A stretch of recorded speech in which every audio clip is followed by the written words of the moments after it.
Big D Entertainment, in association with Dipsy Doodle Productions, presents The Dave Holly Hour. Brought to you by The Sky Lounge and Tea, XL Chiropractic, Quality Nails, Ale Hop Brewery Tours, and Jesse Moffat Entertainment.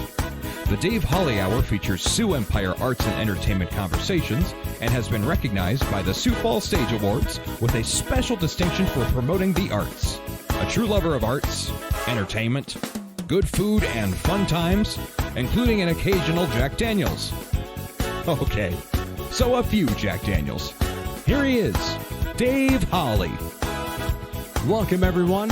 It's the $1.25 episode this week. Yeah, 125 shows in now. So great to have you listening in on Arts and Entertainment Conversations from the Sioux Empire. Later in the show, we'll be talking with returning guest musician Michael Sorenson of 6 Feet Over, Duel Purpose, and now Improv Falls. Coming up in a few minutes, first-time guest, guitarist Eric Miller from Goodnight Theater, and a recent guest spot on Midtown Coffee Radio Hour.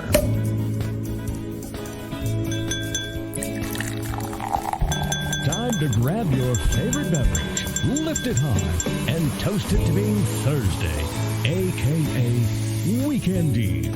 Hey, the weekend isn't around the corner, it's here! So long, hump day, and your frumpy way. We say hello to Thursdays with opening nights. The weekend is near, and we can see the bright lights. Yes, Thursday, you're so hearty, we can't wait for Friday, so a day early, we start the party. All right. You know what I like to say? It's always, dependent upon the time of day that you might be listening to this or where you might be listening as to what you toast with. But most of you are aware that I like a Jack Daniels Diet Coke with a lime when it comes to my toasts, because I'm recording this at home and I'm not having to drive. That's a good thing, isn't it? But this week, the Weekend Eve toast is going out to that wonderful healing power of ice. Yeah. That water that gets frozen. I didn't tell any... Well, I told people that I'm close to it, so forth, but I didn't make it public. But I am now. That 2 weeks ago, I fell down our back stairs and fell backward, of all things, and my back hit the end of a little table. It smarted. Yeah, a little end table. And even had a tiny bit of a puncture, but I was black and blue for a while. But of course, there's that way of starting off with ice for a long time, and then kind of slowly you start switching over to a little bit of heat, but you still go back to ice from time to time when you're stiff and sore. So thanks to that wonderful healing power of ice, and of course, I saved some of the ice for that other wonderful elixir, Jasper Newton. The Weekend Eve Toast has been brought to you by Ale Hop Brewery Tours. People are talking about how great it is using Ale Hop. On their Facebook page, here's what Tina had to say. Super fun and convenient. You can go out, have a good time with friends, and not have to worry about driving home. Best of all, it supports our locals. No matter what brewery in Sioux Falls is your favorite, Ale Hop Brewery Tours lets you and your friends choose any or all of the local breweries, plus a great distillery. Book your private tours online at alehopbrewerytours.com. If you're already out and about on a weekend, hop on one of their public tours. For more info, call 605-777-2183, 605-777-2183. Ale Hop Breweries, where micro fans meet micro brews. Oh, what put a smile on the old man's face this past week? Great customer service from a young man at Sonny's Pizzeria. My wife and I we're a little tough on customer service. We don't, yell at anybody or anything, but we pay attention to it. We're big on it. So when we receive it, we love it.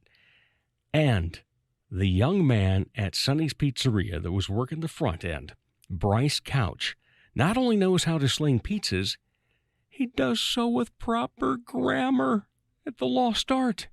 He said, "How may I help you?" Not how can I help you. He knows the proper usage of the words well and good. It's going to be handy for him in his future endeavors as he's an aspiring writer. You'll likely hear from him on the show down the road. So, Bryce Couch, congrats on being this week's coveted honorable See, I can't speak now. On being this week's coveted honorable mention recipient. Coming up later, musician Michael Sorenson returns to the show. Up next, his first time here, guitarist Eric Miller on the Dave Holly Hour. Hi, my name is Jesse Moffett, and I'm not a piano player. I'm a comic magician and hypnotist. I've been performing for over 20 years. I've performed at many events, corporate events, holiday parties, post-prom parties, graduation parties, state and county fairs, festivals, just about anything you can imagine. The funniest thing about the Magic Act is that I use a ton of audience participation, and that can make things really interesting. Put it down the front of your shirt. Stop being so my hand won't follow it. The best thing about the hypnosis show is that the volunteers and their imaginations really make it a blast. Holy crap, dude, did you see what you just did? You could do that possibly to girls. For booking information, go to Jesse Moffett Entertainment on Facebook. That's JESSEMOFFITT. Or call 605-929-0964. Sure, they have darts, and you've heard me talk about how ruggedly handsome the trivia host is, but all caps fun never stops at the Sky Lounge and Tea. And fun is best had with your friends enjoying live entertainment, as in live and local. Yeah, the Sky Lounge believes in giving you the best bands, solo artists, and comedians from the area. The Neo Johnsons, Elizabeth Hunstead, Skylar Volks, as well as many others. And a great staff will make sure you enjoy your fun at the Sky Lounge in Tea, South Dakota.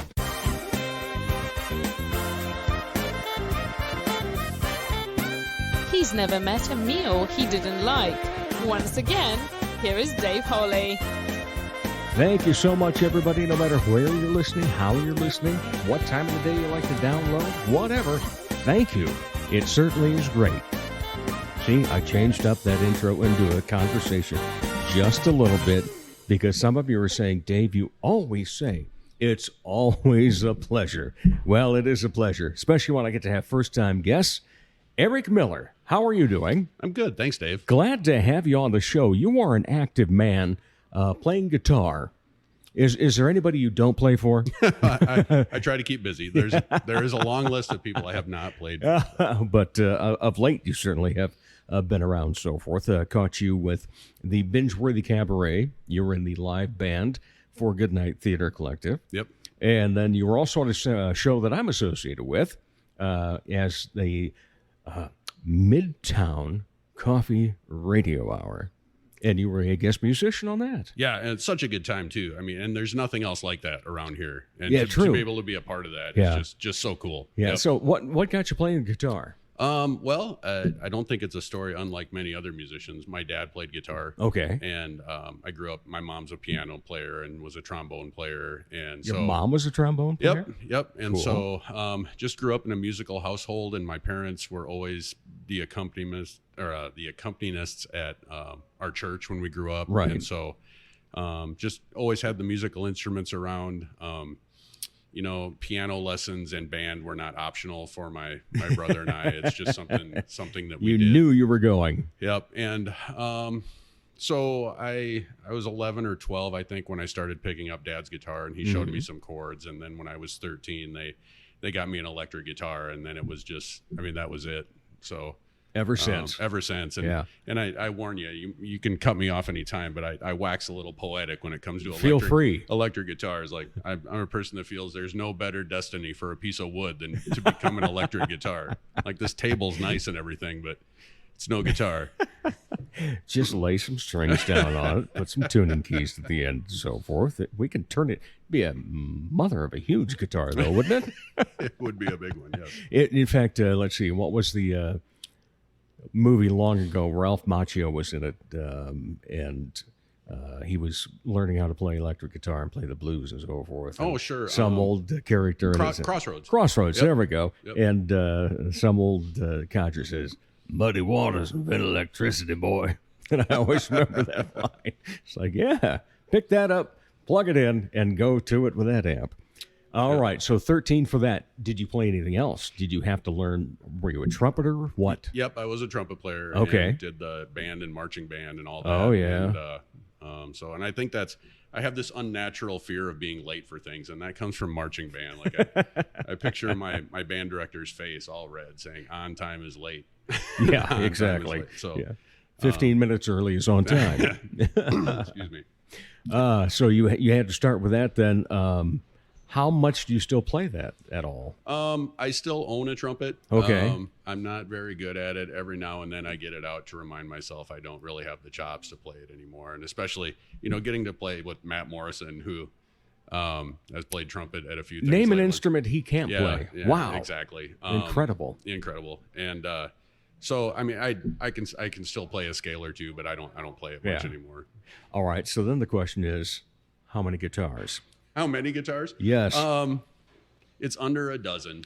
Wow. Yeah. Is it still double digits though? No, it's six or eight. Six or eight. Okay. Yeah, as I've gotten a little older, That's though, not bad, actually. Yeah, I've been blessed to be able to have. I have less, but I've got some nice ones. So, I mean, some.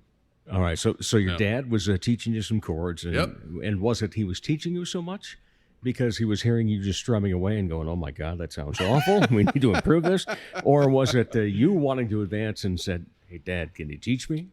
Yeah, and it's one of those. It was just a situation where once I got some of the basics down, I was just like I haven't put a guitar down in, geez, how old? I'm 35, 36 years now. I mean, That's incredible. I play all the time. So when you decided to go that route, what was that first song that you said, "I have to learn how to play this"? Well, I don't know if it was a first song necessarily, but I remember there were a couple. So my dad was important to my learning the guitar. And then also at the time, this would have been, the early-ish 80s. And so there were a lot of things happening musically. Eddie Van Halen had just burst onto the scene and changed the game of guitar playing for everybody. So that was exciting. And then I was really into Rick Springfield. Like I just, he was... So you watched the soaps during the summertime, huh? Yeah, not so much Dr. Noah Drake, but...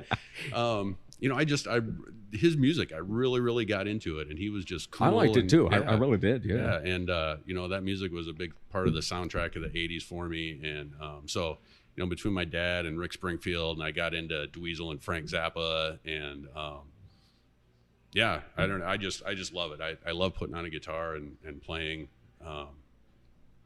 Yeah. So what was the first band you were in? Oh man.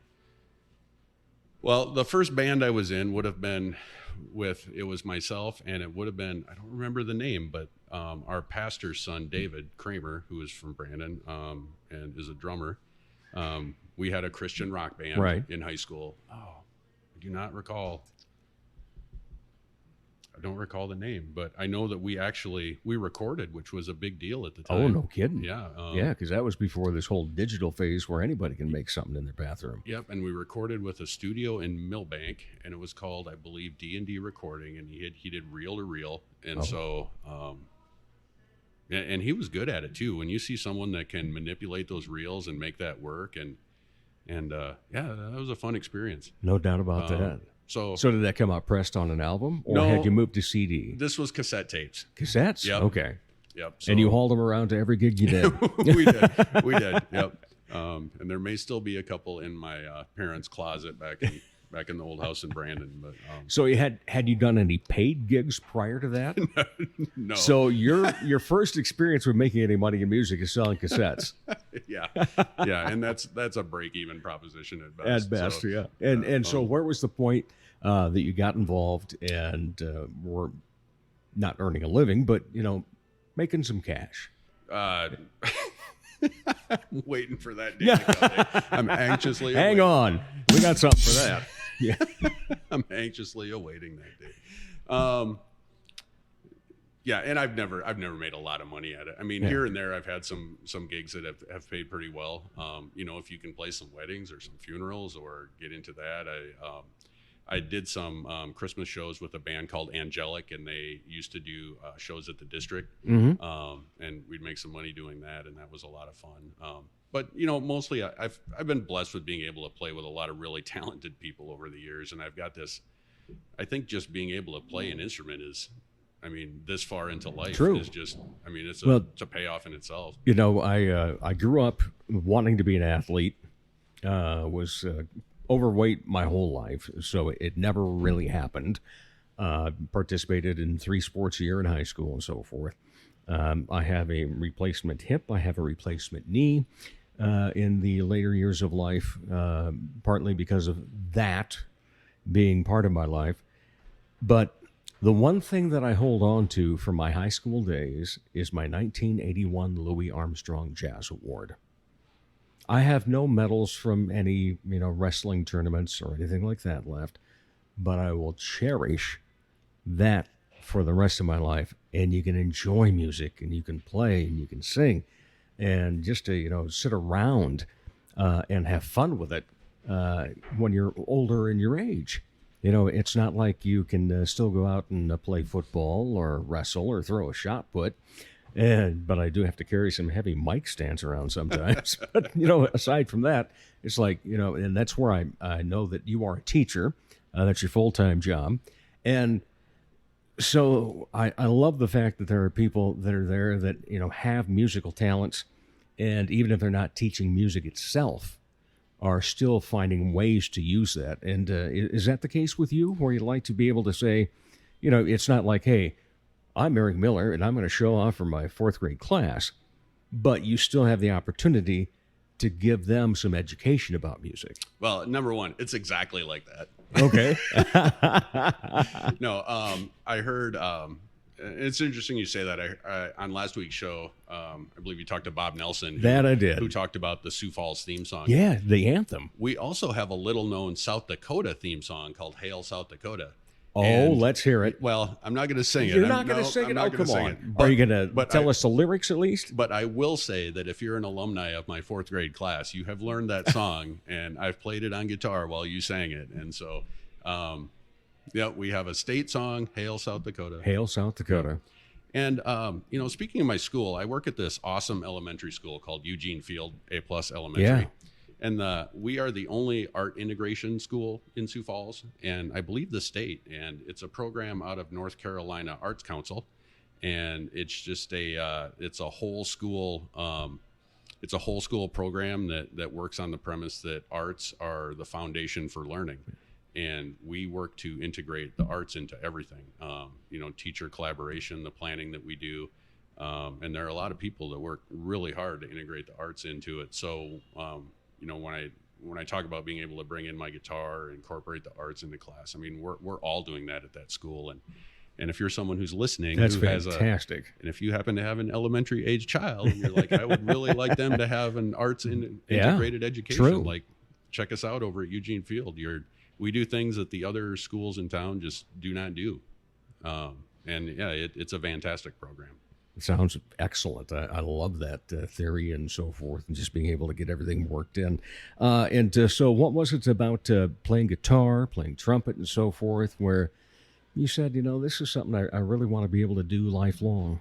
Well, and I don't know if there was ever that aha moment or just, a revelation like that. I never put it down. I just don't know that there's ever been a period of more than a few days, that I haven't played a guitar, or they're laying around the house. And so how old are your calluses on your fingers? Well, yeah, they're pretty old. And I just to be able to keep doing stuff with it, and and also just to be able to, when you have a mood or you have an emotion or you're going through something, to be able to pick up something else. And some people, they're writers that are able to, write what they're feeling and express it that way. They're painters and artists that can do it with other mediums, and to be able to put on a musical instrument and communicate through that too is just, So not only is it, you know, a lot of joy most of the time, it's also another way to get, you know, to get through stuff and, Right. and get those things out. So who do you look up to besides Eddie Van Halen as guitar gods? Oh, that's a great question. I get in one per interview. One great I've question. had several so far. Well, okay. So locally speaking, when I started taking lessons, decades ago, there's a guitar player named Steve Grimes in town who he's the guitar player for Sugar Daddy and played with the Guilty Pleasures Orchestra, and he's played all over. But he went to the Guitar Institute in California, and he's just an incredible musician. And I have always, like, as far as local rock stars go, he's just someone who is a guitar player I've looked up like most of my adult life. I try not to be too much of a fanboy when I'm around him, but you know, I've been blessed to be able to play with him a few times too, with some things that I've been hired to do. So that's been really cool. As far as, you know, getting outside the scope of Sioux Falls, I really, there's a band called Jane's Addiction that I've loved since the 80s, and their guitar player Dave Navarro is someone I've looked up to. You know, you've got like John Frusciante from the Red Hot Chili Peppers, who's been, you know, those guys have been huge influences on me. If you go back farther than that, I love Led Zeppelin. You know, just Pete Townsend, George Harrison. You know, and I know these are all some of the legends, yeah, and some of the these are classics, and all kind of, you know, cliche answers to that question, but all, you know, people that well, they're cliches because they're good. You know? yeah, all people who were seminal in my guitar development. What is a song that you have not mastered on guitar that you are either working on or is in the purview of the Eric Miller realm? Well, okay, so I listen to a lot of classical music, and my tastes are pretty pedestrian. Vivaldi, things of that nature. Nothing too crazy.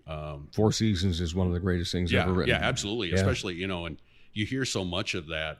The bits and pieces of Four Seasons are all over the place. Yeah, commercials and so forth. And I remember, like, the first time I heard it all together, and it's just mind blowing. Like when you hear it progress through the seasons and all those pieces, like the way they're supposed to fit together. It's just like, it's amazing. Yeah, in college, I had a music appreciation class, and I had to do a paper on that, and I just loved it. Sat there and listened so many times. Yeah, it's an incredible piece of music. And I think along that same vein, you've got Debussy and like Clair de Lune, which is part of the Sweet Bergamasque, and that same type deal. But I've been trying to learn Clair de Lune on a guitar for a long time. Wow. And it doesn't translate easily. Yeah, because that's such a huge piano piece when you go to recitals and so forth. Yep. And I keep coming back to that sometimes, but I've been working on that for years. And I'll get to a part of it, and it's like, oh, I can't find a way to make it. Because there are some guitar versions out there, but they're really, like, the ones that you can find and that are notated out are really kind of oversimplified. And there's so much going. There's so many nuances in that piece of music, and so I've been working on that for a long time. Very interesting. So, do you look to record on your own, just a solo album anytime? I don't really have any aspirations for that at the moment. I've been a part of a couple bands that have, you know, we've recorded some CDs, and I've once again gotten to work with some awesome people, and some, you know, then outside the scope of the band too, some great recording engineers and people like that, and which has been a huge blessing. But there again, it's not an aspiration I currently have. Did you ever have any aspirations to do any writing? Yeah, I mean, everything that we recorded as bands was all original music. Okay. So, yep, I have done some of that as well. But not much lately, or nothing in the future for that? No, not much. Just another one of those. It's you enjoy what you're doing, and and you do it well. Well, thank you, thank you very much. I fell in with Goodnight here a few years ago, and I just really enjoy what I'm doing so much, and it keeps me a little bit busy, but not too busy. Exactly. And yeah, because you've got a wife and kids and so forth. Yep. Okay, so are your kids going to be musical? Have no chance of deciding on their own? Well, I hope so. They have also been given the non-option of being in band and taking piano lessons, and I just, whether they grow up loving it or not, I want them to at least have the tools in the toolbox. Have the opportunity and decide from there. No doubt about that. Yep. So the aspirations of writing and so forth aren't there so much. You fell in with Good Night, and now you've been a guest on Midtown Coffee Radio Hour. What is it about being involved in a group like that makes you feel comfortable? Well, as far as like Good Night, one of the things that blew me away, and it was such a, just out of the blue, one day in June or July a few years ago, I get a text from Luke, and he needs a guitar player to do Rocky Horror. And I'd never heard of the Good Night Theater Collective. I loved Rocky Horror. And I had been to it in the theaters back in throwing the day, throwing the toast and all the good stuff. And I thought, well, it sounds like a pretty cool deal. And so I went and I met, Bob and Luke and Simon and, Matt and, Andrew Helen was playing drums for that. But, I met these guys, and they're all just such incredible people, not to mention how talented they all are. Oh, incredible. And no doubt about that. They bring it every time. Oh, absolutely. And just straight up professional. Like they, everybody's there on time. They know what they're doing. They all seem, reasonably sober. And, it just to, I don't know how much time you spent on the local band scene trying to put a band together, but I mean, when you find people that can show up on time and they're prepared, and I mean, it's a real breath of fresh air. Well, that's the thing that amazes me so much is anytime I go out and, see a band that has just come together, it's like you've been playing together for years. What's so instinctive in a musician that that happens? I don't know. Sometimes, and I think you're right. I mean, sometimes it does happen. It seems that way, and it seems that way with a group of guys that get together. There are other times though where, I mean, it doesn't work. I think for every situation like that you see that doesn't work, there's probably a half a dozen or a dozen situations of bands that weren't there that night because it didn't work. And I mean, it seems like you usually know pretty quick. You have, the one person who's showing up a little bit late here and there, and then, or, just flakes on it altogether. But, so, that's one of the things with Good Night that's so impressive is just the straight up professionalism. And then, Rocky Horror was just an incredible thing to be a part of. And then the next thing I got the call for was that Headlights collaboration that they did. Oh, yeah. Headlights Theater outdoors. Yeah. In the summertime. We've all seen, I've been doing a little bit of thinking about this. Like I ask myself every now and then, I'm like, why is this so awesome? And we've all seen cover bands and people do other people's songs and things like that. But I think when you see like what, and it started with me with Headlights, but like the cabarets that Good Night does too is, I mean, how often do you see somebody perform a song that like it changes your relationship with that song? When you see the choreography and you see everything that goes into it, and we do a little bit here and there to make it our own, and it really kind of changes how you see that song, and you're going to hear that song out in the world again. Well, and that's the thing that I've come to really appreciate of late. My good friend Mike Hendrickson always likes to say that live music is good for the soul. And I've always thought, nice, great quote and so forth. Well, we go to see a lot of live music in town. But when I started being associated with Midtown Coffee and listening to them doing covers, but also putting their own spin on it and so forth, I'm sitting there going, okay, now I know where this is coming from, because I heard that song thousands of times. Okay, not a bad song. But then hearing it live and I go, oh my God, what a difference that song is to me now, having heard it live, taking in all the intonations, all the different rhythms, all of the nuances that made it a great song. Because somebody had a million records sold because of it. But to me, when I hear somebody that I know and appreciate and look up to and so forth, that's a whole different feeling. Yeah, absolutely. And I can't imagine like that Headlights Theater, like the most powerful moment for me was seeing Bob sing Being Alive while Madison Elliott was dancing around. I mean, just lit up by headlights. She's incredible. Oh, too. absolutely. And I can't imagine there ever being like a more powerful version of that song performed. Like it was just such an incredible moment. And I didn't even play guitar in that song. I just sat there. But it was like just incredible. And when and when we did the Under Pressure, the Bowie song too, I mean, I always liked Bowie. I really didn't ever care about that song before, but now every time I hear it, brings up a different thing for you. Takes me back to the time. And I think these cabarets that they do at the Pavilion too, it provides that same experience. I mean, just the chemistry of the performers and the spin they put on the songs, and it's amazing. So as you're sitting there and playing guitar, and you're amongst all these talented people, do you ever sit there and go, "Oh, I better play again," because you're soaking it all up? Yeah, absolutely. And I've made this joke around them several times, and I mean, I really am the least talented person up there, and I am a fan. Like I just enjoy it, and it's a great time.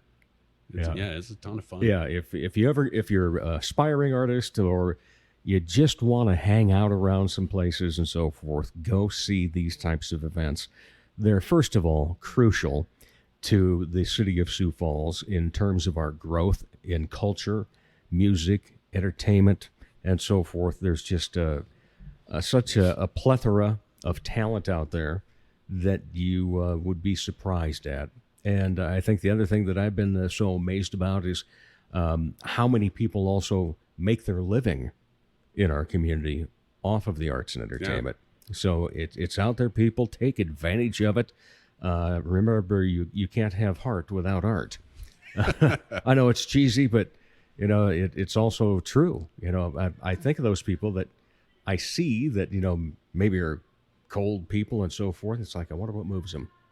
Do they ever get moved by Vivaldi? Yeah. Do they ever get moved by the Beatles being covered by somebody? And so I feel for those people that don't have the appreciation of it. So that's why I'm really thankful to have had you on to talk about what's going on over at Eugene Field, A+. And you get an A+ for that program, that's for sure. Well, I appreciate that. And I get, in the Sioux Falls School District, in 4th grade, you can join the orchestra. And in 5th grade, you can join the band. And, there's some cost involved of renting an instrument and this and that, but we'll do whatever we can to put an instrument in your hand if you're someone that can't afford it. And I really give my students and families the hard sell every year. I'm like, there is no reason to not try to play the violin and I've had parents tell me, they're like, it is so refreshing to hear, you should do this with music and not join soccer or join football there's nothing wrong with any of that. No. But you can play a violin a lot later into life. Yeah, and your risk of head injury is a lot less. Oh, that bow hit me. Yep. Right. So when you're not part of the arts and entertainment scene, what do you like to go out and be entertained by?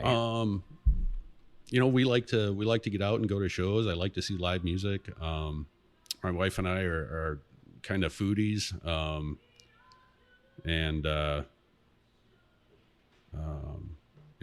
right, Mr. Foodie, favorite dish? Favorite dish. My favorite dish in Sioux Falls up until recently when they closed was the duck at Bros Brasserie. Yeah. Which Bros Brasserie was real good. Yep. But lately we go to Looks Market quite a bit. Okay. Pretty happy with that. We like Parker's, and it's great to see Chef Lance having so much success over there too. Oh, boy, he's doing well. Yep. I think he's okay. He might make it. Yep. Yep. Any other hobbies?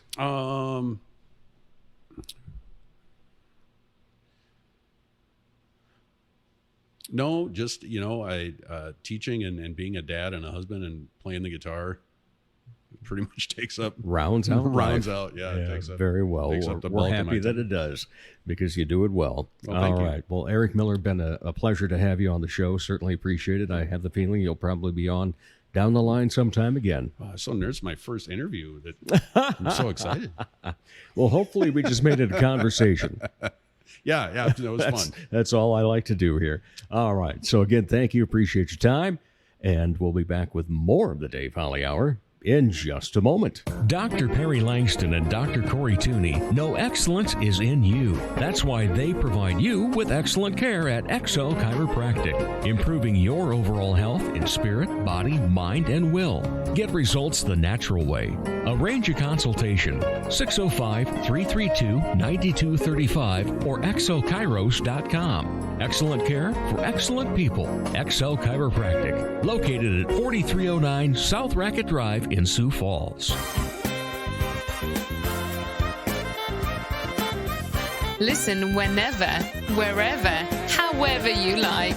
Just remember, it's a new Dave Holly Hour episode every Thursday. Welcome back, everyone. Yeah, you know, the last interview I said it was a pleasure to bring back or to have on a new guest.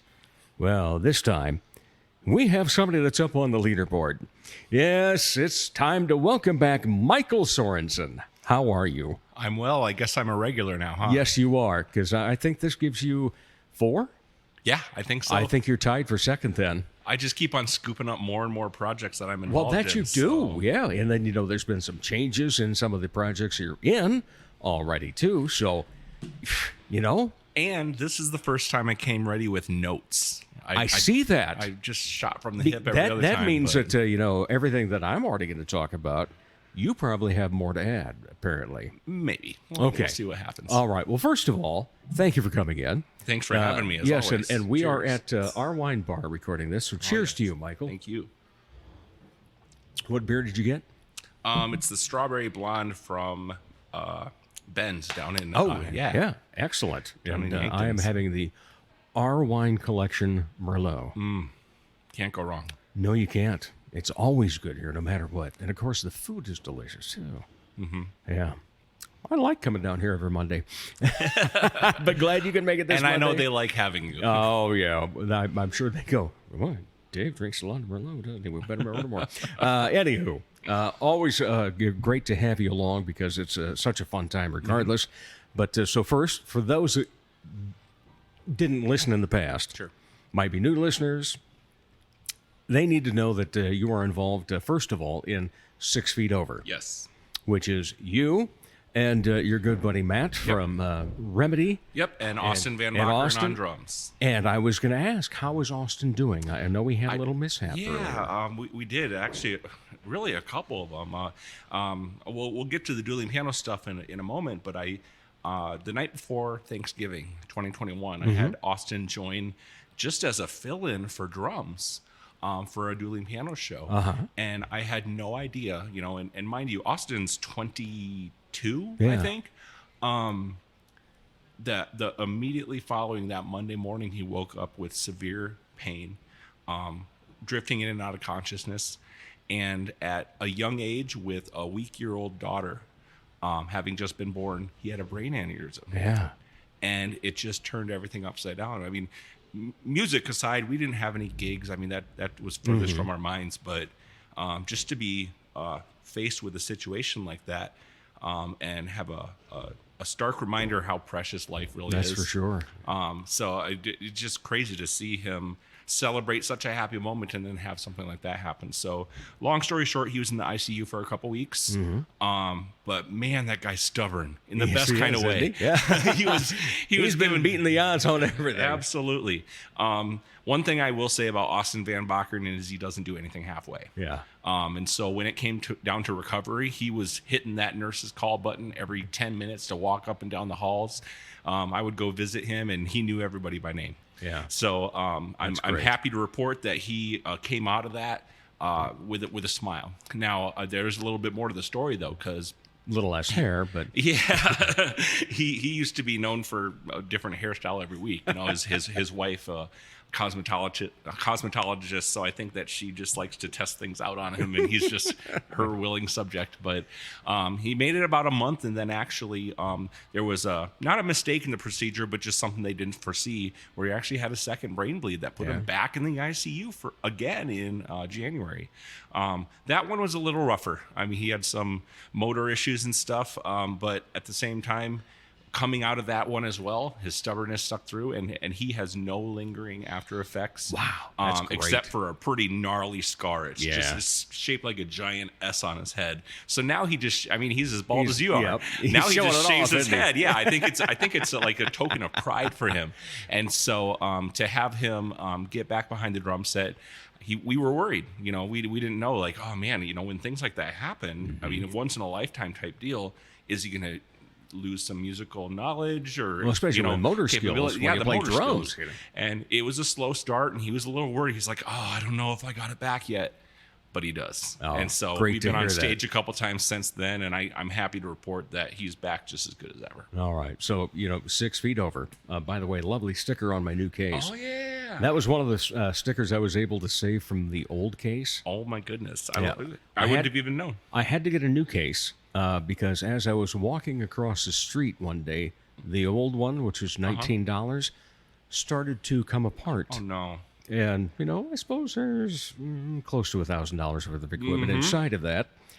And so I thought, maybe we should do something about that and protect it. So 300 pounds can sit on it, and it's waterproof to 30 foot. Wow.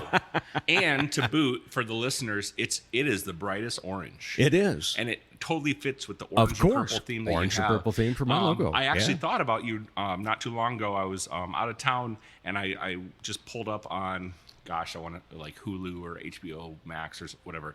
And I watched the Nickelodeon documentary. And it's called The Orange Years for the golden years when I was a kid watching Nickelodeon and how everything was orange. Yeah. And so it made me think of the orange that you have in your theme. And so, I love that you get a little bit of nostalgia in the entertainment of the area. Oh, So you're creating your own orange and purple years that here. I am. Yes, the orange and purple years, we'll call them. Let's see. So October 10th of 2019 forward to present. I can't wait till your documentary comes out. I can't either. I think that'd be phenomenal. You heard it here first, folks. That's right. Okay, so 6 feet over. Busy as always? Yeah.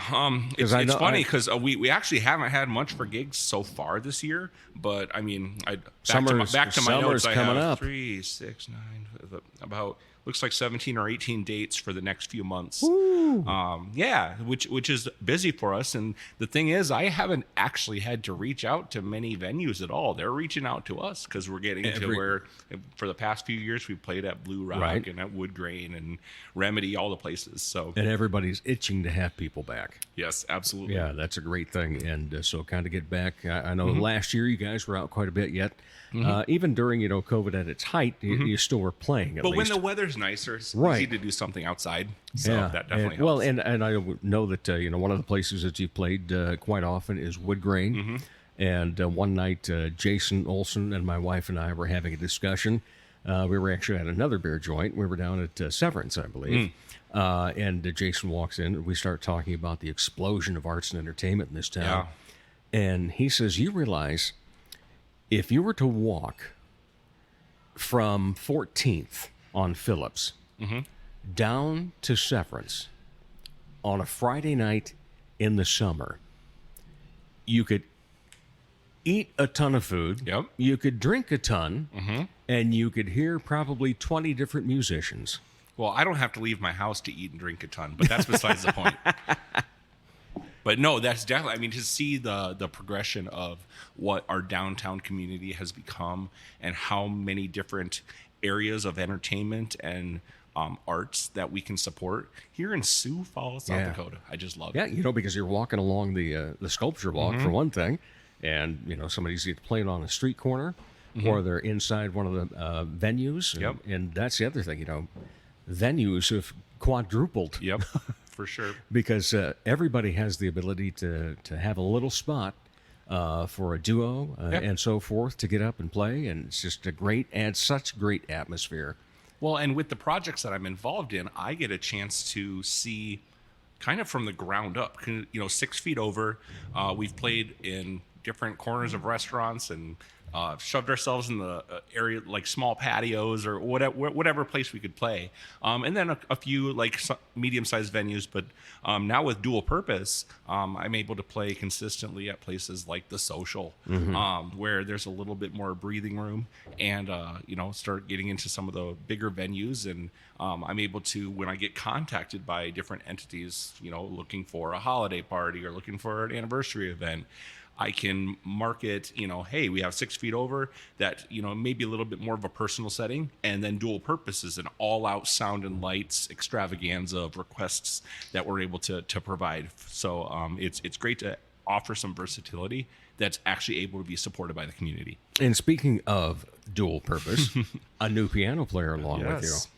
Yes, we don't have him with us today, but Pierce Hoffman just came out of the Clear Blue. I've had a lot of connections with Alyssa Nix of Posh Boutique. Posh has done sponsorships for our music series that we had during COVID, and then also different fundraisers and stuff. And so her fiance Pierce, they get married this fall, is a musician, a USD guy, theater, great singer, and I met him as a guitar player, but he said, Michael, I do play piano. And I just kind of had brushed it off. And this is last summer, and I've had a couple different partners for dueling pianos. And the thing is, I'm actually looking to add to that roster because we're getting more and more demand. But I mean, we'll come back to that. But Alyssa in conversation said, you and Pierce should go like have coffee and figure this dueling pianos thing out. And I'm like, all right, sure. I mean, it's like I'll talk to him, but exactly. Like I didn't think he was serious about it, but you know what? He was. And so Pierce has put in a lot of time and effort into just, all right, how's this show put together? What do I need to know? And the thing is, it's hard to train for dueling pianos because people say much improv to it. Yeah, there's so much improv, and I want to come back to that point too because true. I've gotten involved in that. But having Zach Dresch on board, speaking of improv, that's the biggest reason that I got connected with Zach in the first place. I knew him as a comedian, and a few years back, I just cold messaged him on Facebook and said, hey, can we meet at Remedy and just talk about comedy and stuff? I have this dueling pianos thing, and I just need some help knowing how to be comfortable on stage and how to, do some of the improv and be, just fluid and just kind of go with the flow and engage with the crowd. And Zach gave me some really good feedback. And at that point, I didn't know that he was going to be our drummer. You know what I mean? So I just love how these tectonic plates kind of move, and before you know it, you're sitting across from the table from somebody that you're going to have a lot of really great shows with. Yeah. And when I'm able to connect with good friends like Pierce and Zach, and we're just there almost in our own zone. I mean, you don't want to like check out and ignore the audience, but we're just there having fun and playing the most random songs. Like we never know what we're in for. And people really vibe with that, because they may or may not have seen us or heard us somewhere, but when you're playing their request and the song may mean something different to them than to us, but it just turns into a really neat zone. Well, anytime that you see any dueling pianos act, it's going to be fun. But I think the thing that you're talking about is that obviously is tough to train somebody for to just come on in. Because, yes, a lot of people in the music industry are great about just being able to fill in, whether drums or guitar or piano or whatever, when somebody needs somebody. But to get that timing and so forth and that chemistry down with somebody when it comes to the comedic parts. Yes. And the fact that when it is dueling pianos and dual purpose, you're playing, and somebody yells out, give me something from Styx, and so forth. All of a sudden, you got to go into something from Styx. Have you ever had one of those, what they call a fake book? Did you ever use one of those? I have a lot of books in storage at home. Classically trained piano player, but the thing is, I hate reading sheet music. I just do. And as I've told the story before, but when I started playing with Good Road, and I said, well, what key is it in? What song is it? And Alan said, I have no idea. Let's go. That was the scariest moment, but I'll never forget it because it was this pivotal moment of, as a musician, finding the space where you're comfortable with the uncomfortable. meaning I may or may not know this song. Maybe I just heard it like in the background at a restaurant or the grocery store. Or maybe Pierce knows the chorus and I know the lead line, and we're just going to fake our way through it. So maybe we're writing our own fake book as we go. So yeah, I definitely, I'll read off the guitar chords, or as you learn more about the rules of music, you know, I'm kind of going back to my piano lesson days.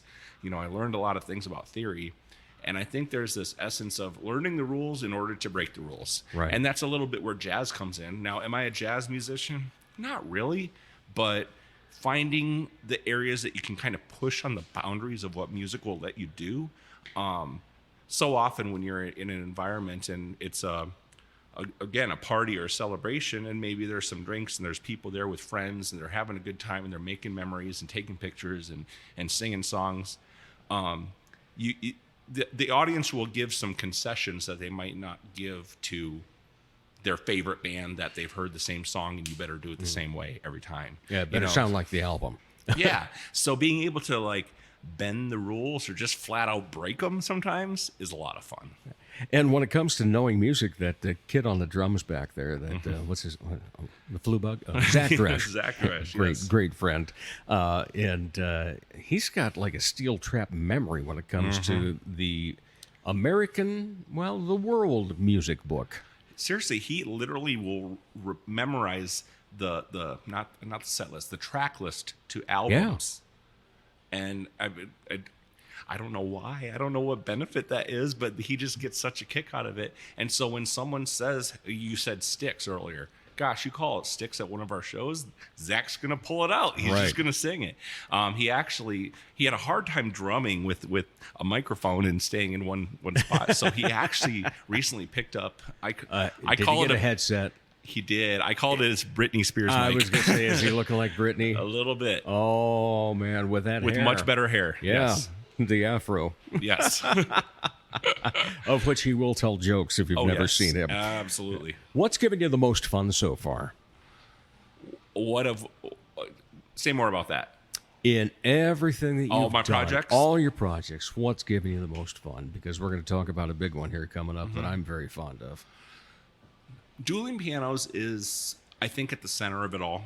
When a couple weeks ago, we were involved in a fundraiser for an organization called Healing Hope, and this organization works with families who have lost a child, and that's very sobering. I met with Denny Allen, who heads up the organization, and he said, "I know I'm asking you something big, Michael. This is a grief group, and I'm asking you to entertain this group of people."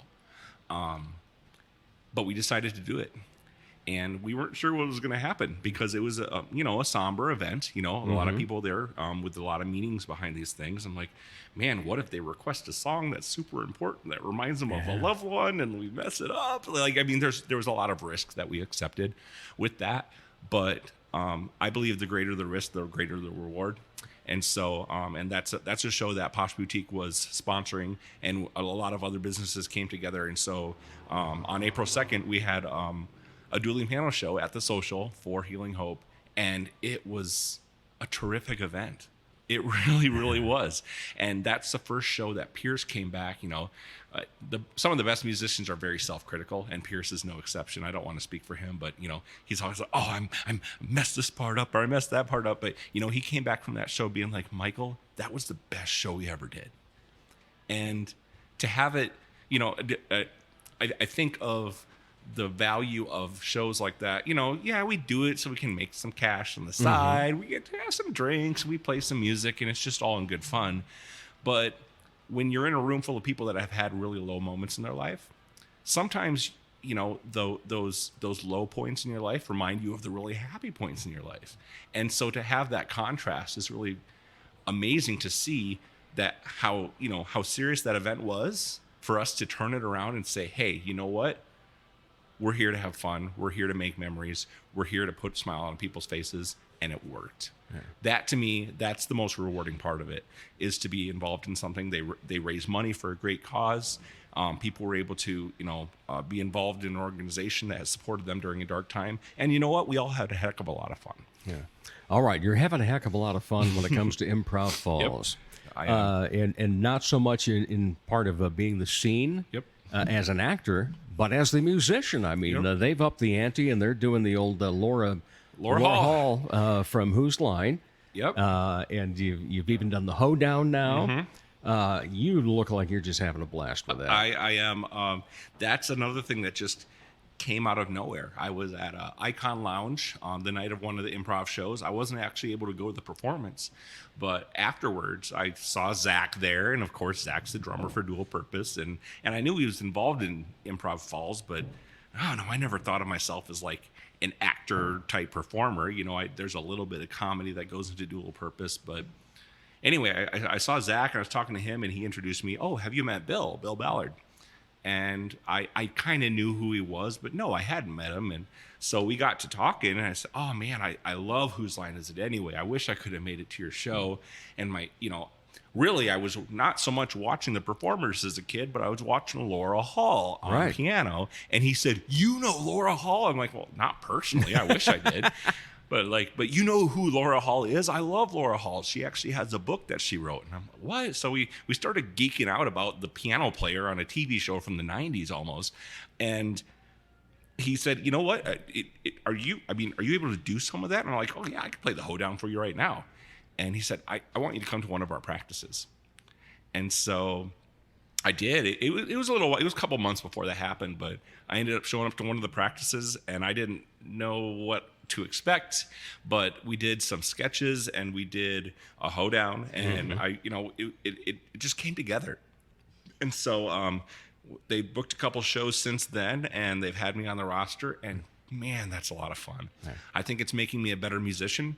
It's making me more spontaneous on stage and more confident in the different projects that I'm involved in, and just another avenue to make a difference. Yeah, well, I've seen you in both of those performances, and I can tell on the second one there was even more of your brain going boom, boom, boom, clicking and pulling out the right little theme and types it's this of stuff snowball effect, and and I got a new keyboard that I'm really excited about, and so it has different sound effects that I'm able to kind of insert. And now I will say this weekend was a long weekend because I had our third show. It wasn't a public show. It was for the T area prom. But it was an after show. So call time was 2 a.m. Oh my. For our 2:30 a.m. show. And I tell you, a crowd of teenagers is a much different crowd than tough nut to crack. Yeah, it was definitely. I mean, it was a lot of fun. We did have a lot of fun, but I was tired. but yeah, so that was my first 2:30 in the morning gig, but it was a lot of fun. Yeah. Something else to take off the bucket list. Just add it to the list. Why not? All right, so we've talked 6 Feet Over. Yep. We've talked Duel Purpose. We've talked Improv Falls. What else is on your list there, Michael? What else is on my list? Well, I hope that you get a chance to talk to Zach's counterpart for Late Night Boomin'. Have you interviewed him yet? Jack Unruh? Yeah. Yes. In fact, I've been on a couple of Late Night Boomins. I know. Yeah. I saw a character on that show that looked a lot like you. Amazing, wasn't it? Yeah. That old man, that grumpy old producer guy. Yeah. And then back in November, there was a guy, looks like he might wear a red velvet suit a couple of times a year. Yeah.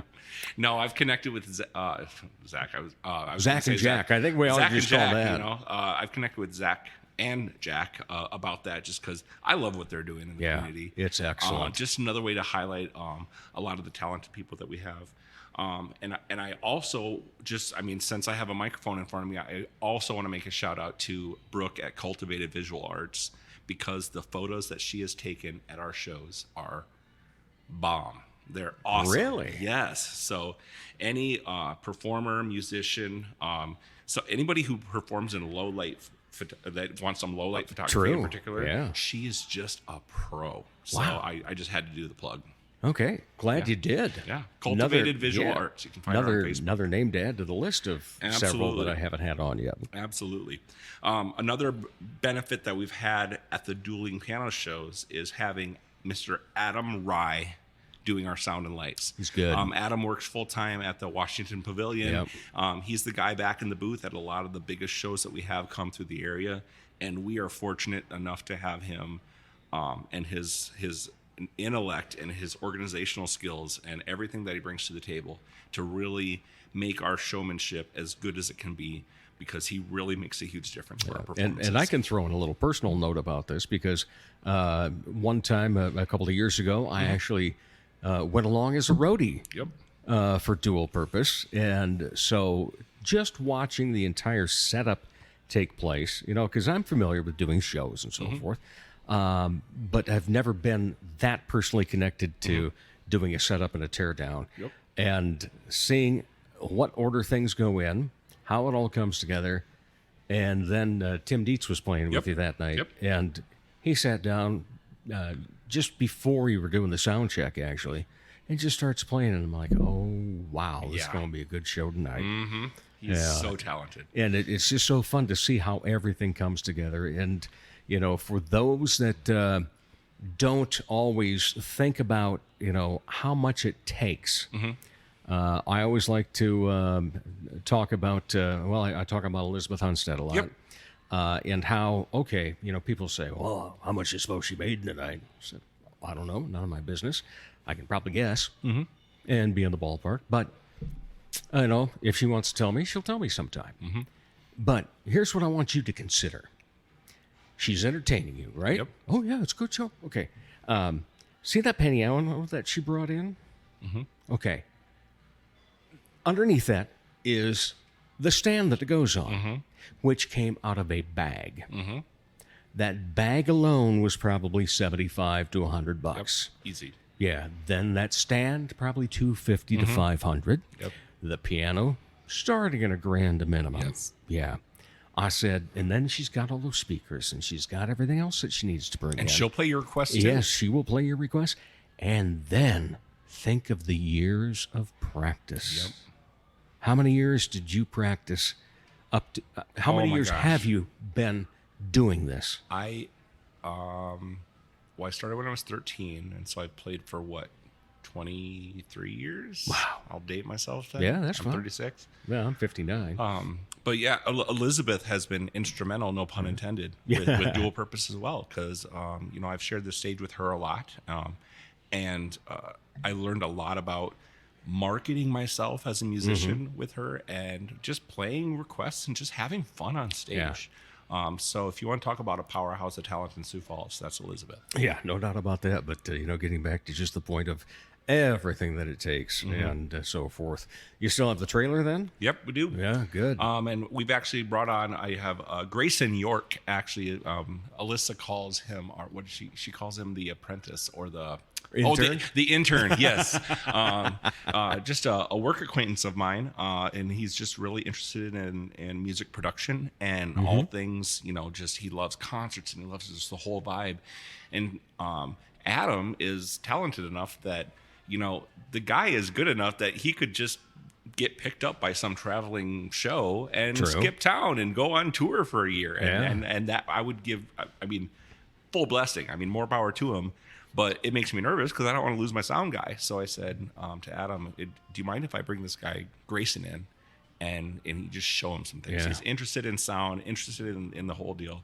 And they really clicked right off the bat. So we actually have, kind of a secondary sound guy lined up that maybe will be a primary at some point. It's nice to be, because a lot of times if we can't do a show, it's because somebody can't make it, whether it's another commitment or they're out of town or they have their day job or family things or whatever.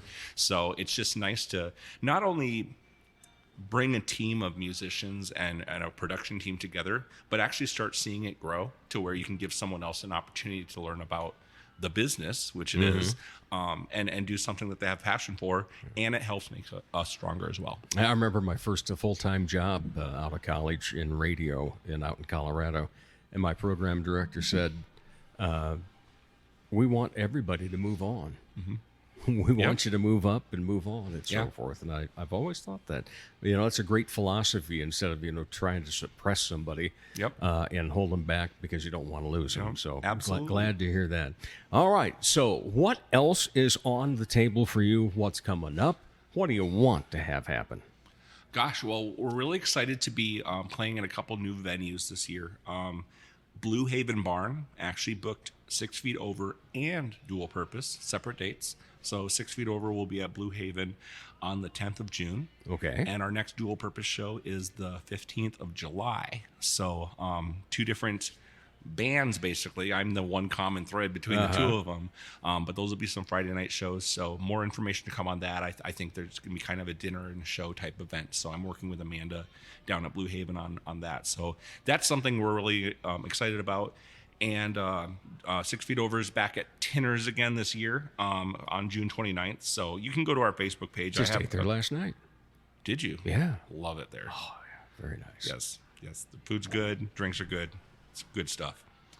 But so it's and of course we're back at Golf Addiction on June 7th doing the Food Truck Tuesday thing. So some of these locations are places we played at before, but it's nice to be able to add some new spots to the docket. Excellent. All right, we look forward to seeing you many, many times. All right. Throughout the upcoming summer. And it's been a while, so got to ask these questions again because sometimes the answers change. Yep. So when you're not part of the entertainment scene, what do you like to be entertained by? What do I like to be entertained by? Well, I usually have some music going on in the background just to listen to the top 40. I have to keep my finger on the pulse of what songs are going to get requested at shows. So, and that includes stuff that maybe I don't personally like. I love going. I have season pass to the Goodnight Theater Collective performances. That is to say, the performances that I'm not part of because I've performed. I was just going to say, cabarets. Selling the tickets on StubHub or anything. Yeah, exactly. But no, so I just use my season pass, and if it's a show I'm already performing for or can't make, I just gift them to somebody else. Yeah. So you had done that to us once, and now we're season pass holders. So there you go. Yeah. So I mean, we got everybody in town covered, and you can just pay it on forward. Yeah, that's exactly how it goes. So I involve myself in I'm going to go to the State Theater next week, Sunday night. They have what's that movie, Coda? Won an award. Yeah, won the award. So I'm going with my folks to the State Theater and seeing a movie, and that's going to be a neat moment because I was in it while it was being renovated, but I don't have childhood memories of that place, but my dad does, and so we're going to be able to go in and I'll let my folks see what they've done because my dad's a Sioux Falls native, and he's really excited to be getting back into that. So I like to be part of creating the arts, whether it's dueling pianos or cover band or improv, and just helping out wherever I can, but also patronizing those same events. All right. Any other hobbies? Not any good hobbies. No, I'm kidding. One thing that I did start getting back into a little bit is pottery. As a kid, it's something that was passed down from my mom. My mom's art forms of all different kinds. We could get into that in our next conversation. But growing up as a kid, we would, just make little pinch pots and stuff. But then I was in Boy Scouts and I took the pottery merit badge, and the instructor said, "Man, how many years have you done pottery?" I'm like, I've never done this on a wheel before. You haven't? And so evidently I have this inclination for pottery. And so I got back into the studio at Washington Pavilion a few weeks ago. So good for got you. some clay, and it's not like riding a bike. I definitely do not have the same skill that I did when I was younger, but right now there's a slab of clay sitting on my coffee table that I need to get back on a wheel. All right. And we'll see what comes of that. Absolutely. All right. Always a great time with you, Michael Sorenson. Thank you so much. Appreciate you stopping by and being on this week's show. And we will be right back to wrap up the show in just a moment. Ladies, when it's time to give your nails some love, get that extra special treatment from Quality Nails on South Minnesota Avenue in Sioux Falls. Manicures and pedicures that look great and make you feel fantastic. Zaya and Tony provide professional care for your hands and feet, whether you just want the basics or an extra special look with added flair. Oh, and guys, it's okay to treat yourself too. Quality Nails. Call for an appointment. 605-334-1463. From the Dipsy Doodle Studios at the world headquarters of Big D Entertainment, a 40-square-foot home studio in the middle of America, It's Dave Holly. Thanks again to those awesome guests, Eric Miller and Michael Sorenson. Thank you to the man that put the R in our wine bar, Ricardo Taramelsi. And, of course, thank you.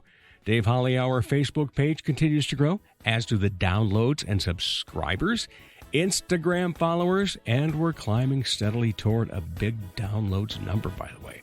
Don't forget to also follow us on Instagram and Twitter.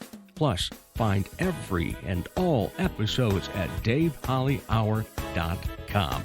Remember, you can't have heart without art. I'm Dave Holly, and for me, every day is a holiday. The Dave Holly Hour has been brought to you by the Sky Lounge and Tea, XL Chiropractic, Quality Nails, Ale Hop Brewery Tours, and Jesse Moppet Entertainment. If you would like to contribute to the continued success of this podcast, go to DaveHollyHour.com. At the bottom of the front page is the additional links section. Click on the orange button, Dave Holly on Linktree. You can order merchandise, become a Dave Holly Hour VIP, and make contributions to the show. The Dave Holly Hour is produced in the Dipsy Doodle Studios by Big D Entertainment. Thanks for listening.